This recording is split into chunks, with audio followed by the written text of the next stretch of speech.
조갑제 TV 시청자 여러분 안녕하십니까? 2021년 7월 19일 오후 7시 16분입니다. 여기는 벨기에 수도 브뤼셀입니다.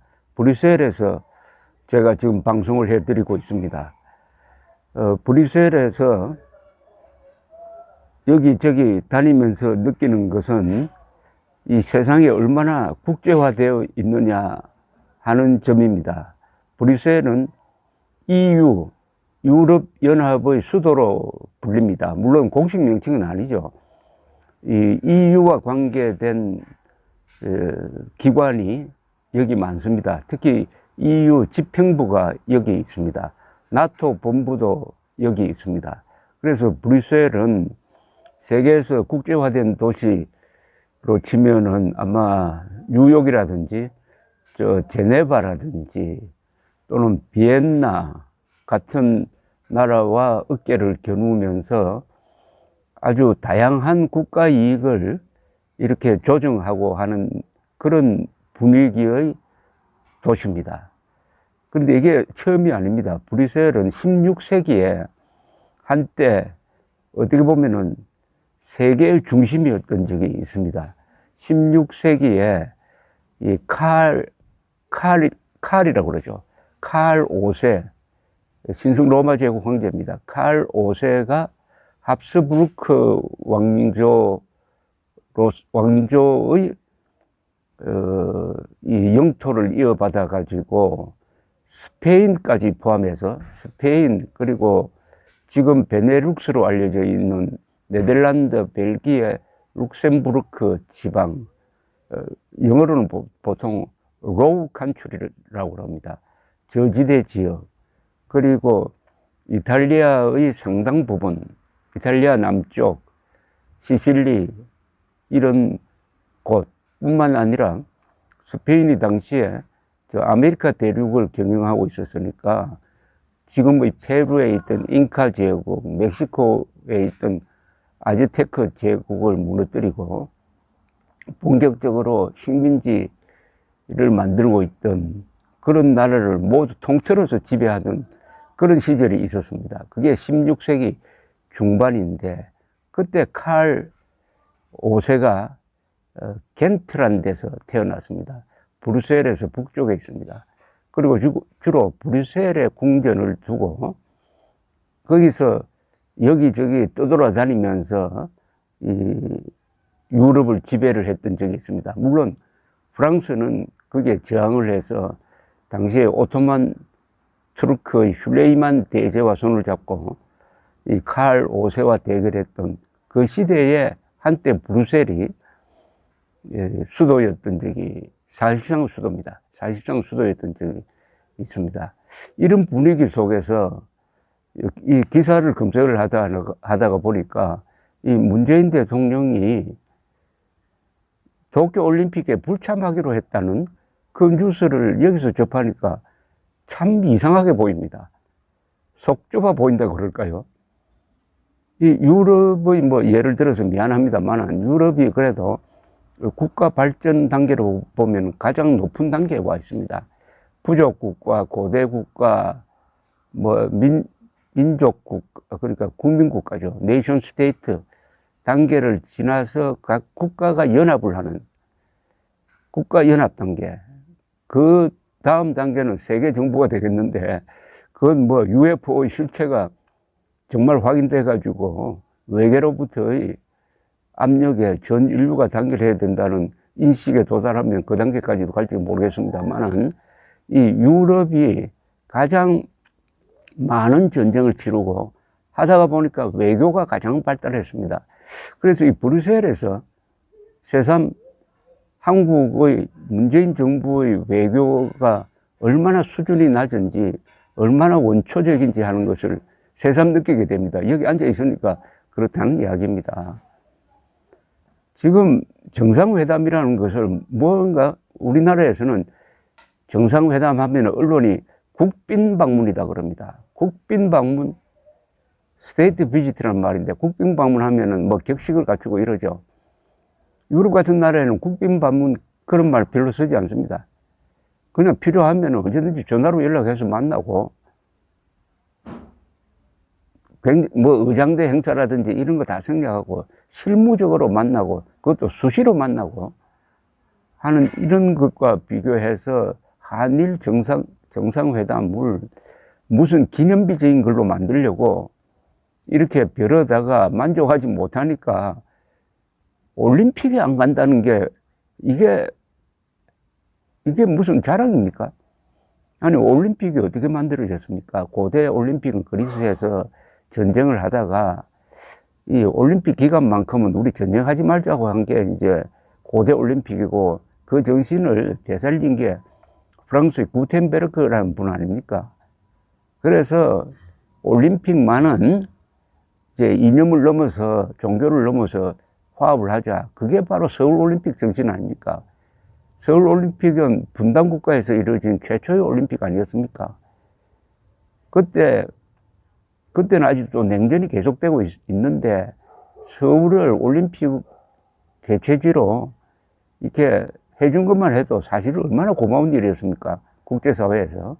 그리고 올림픽이 1988년에 성공한 것은 바로 소련이, 그리고 중국이, 동구 공산국가가 참여해서 성공을 했습니다. 우리는 국제사회 IOC에 신세를 졌는데, 이때 신세 진 나라가 일본입니다. 일본은 서울올림픽 성공을 위해서 많이 도와줬습니다. 특히 테러에 관한 정보를 우리 당시 안기부에 제공하고, 또 무엇보다도 1987년 11월 29일에 있었던 김승일에 의한 대한항공 폭파 사건에서 김현희를 체포하게 만든 것은 바레인에 있었던 일본 대사관 직원이었습니다. 김현희가 가지고 있는, 김승일이 가지고 있는 일본인 여권이 가짜다라는 것을 신속하게 파악해가지고 바레인 공항에서 출국하려는 것을 일본 외교관이 경찰과 함께 저지했던 것입니다. 그때 만약 김승일을 잡지 못했더라면은 대한항공 폭파 사건은 안기부가 저지른 걸로 해가지고 누명을 뒤집어 썼을 것입니다. 이렇게 우리를 도와준 일본, 그리고 평창 올림픽 때도 아베 수상이 왔잖아요. 그럼 당연히 문재인 대통령이 가야죠. 그게 기본적인 예의 아닙니까? 그런데 정상회담 조건을 논의하다가 보니까 만족하지 못한다 해가지고 안 간다는 선택을 했답니다. 이게 무슨 자랑입니까? 반일 외교의 비참한 말로입니다. 반일 외교, 죽창가를 부른 반일 외교의 비참한 말로.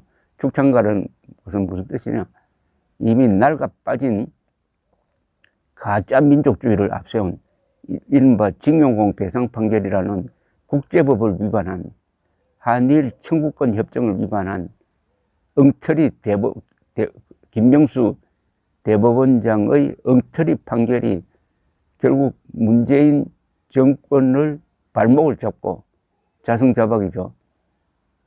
그게 편성해가지고 감정적 반일 외교를 펼치다가 한미 관계까지 나빠지고, 완전히 한국이 고립되면서 손쓸 방법이 없게 되고, 정세균 전 국무총리의 비참한 토로처럼 뭐라고 했느냐? 부끄러운 일이지만 우리가 만나자고 해도 만나주지를 않는다. 역대 대한민국 대통령 중에서 일본에 대해서 정상회담을 구걸한 최초의 대통령입니다. 근데 그 조건이 맞지 않는다 해가지고 안 간다고 발표를 했는데, 그나마 아주 힘도 없게 발표를 했습니다. 보통 때 같으면은 이 문재인 정권의 속성대로라면은 민족 정기를 내세우면서 어쩌고저쩌고 할 텐데, 차마 그런 이야기를 못하고 어중간한 발표를 했습니다. 문 대통령이 올림픽 계기로 방위를 하지 않기로 결정했다. 한일 양국 정부는 도쿄 올림픽 계기 한일 정상회담 개최 가능성을 염두에 두고 양국 간 역사 현안에 대한 진정과 미래지향적 협력 방향에 대해 의미 있는 협의를 나누었다. 양측 간 협의는 우호적인 분위기에서 진행되어 상당한 이해의 접근은 있었지만 정상회담의 성과로 삼기에는 여전히 미흡하며 그 밖의 제반 상황을 종합적으로 고려하여 이와 같이 결정했다라고 했습니다. 참 허약한 이야기네요. 허약한 이야기고, 이게 도쿄올림픽은 세계인의 평화축제인 만큼 일본이 올림픽을 안전하고 성공적으로 개최하기를 희망한다. 우리 선수단도 여러 가지 어려운 여건이지만 그간 쌓아온 실력을 아낌없이 발휘하여 선전하고 건강하게 귀국하기를 기대한다고 덧붙였습니다. 여러분, 이 발표를 어떻게 보십니까? 첫째, 아니, 올림픽하고 정상회담을 왜 연계시킵니까? 올림픽은 올림픽이고 정상회담은 따로 해야죠. 만약 이런 식으로 1988년 다른 나라가 한국을 대했으면 서울올림픽이 깨져 버렸을 겁니다. 아니, 소련, 중국이 왜 올림픽을 서울에서 하느냐? 미국의 동맹국가인, 그리고 분단국가인 한국에서 하는, 서울에서 하는 올림픽에 우리 참가하지 못하겠다고 했으면 어떻게 됐습니까? 정치와 올림픽을 분리하자는 게 올림픽 정신인데 올림픽 정신을 모독한 거 아닙니까? 왜 연계시킵니까, 그걸? 이것은 나라 창피입니다. 이런 나라를 뭐라고 부르겠습니까? 부족국가입니까, 지금? 대한민국이 부족국가냐고요. 그리고 왜 이렇게 비굴하게 합니까? 왜 이렇게 한민족을 일본 앞에서, 아니 세계 앞에서 창피하게 만듭니까? 언제 우리 국민들이 문재인 대통령 보고 올림픽에 가지 말라고 했어요? 대통령 대접 잘 받지 못하거든 가지 말라고 데모했습니까? 광화문에 수십만 명이 모였어요. 이렇게 일본에 가지 않기로 한 것은 모르겠습니다. 김정은 눈치 보여서 그렇게 하는 거 아닐까요? 이 문재인 씨의 모든 행동은 김정은을 즐겁게 하느냐 안 하느냐가 외교의 기본 아닙니까? 북핵 없애는 게 외교의 기본이 돼야 되는데 그게 아니고 북핵을 감싸고 김정은의 심기를 안정시키기 위해서 욕을 먹어가면서 경미를 받아가면서 하는 게 문재인식 외교 아니겠습니까? 그런데 이 문재인보다도 더 문제는 이런 문재인이가 외교를 잘한다고 해서 문재인 지지율이 높아지고 있다는 사실입니다. 문재인 지지율이 높아지고 있는 게 두 가지입니다. 하나는 코로나 방역 잘한다. 두 번째가 외교 잘한다는 겁니다. 그러면은 지금 문재인 지지 잘한다는 약 40% 여론조사에 의하면 40%의 분들은 도대체 분별력이 어떻게 되어 있습니까? 이런 문재인이 외교를 잘한다. 아니 외교가 뭡니까? 국가 이익을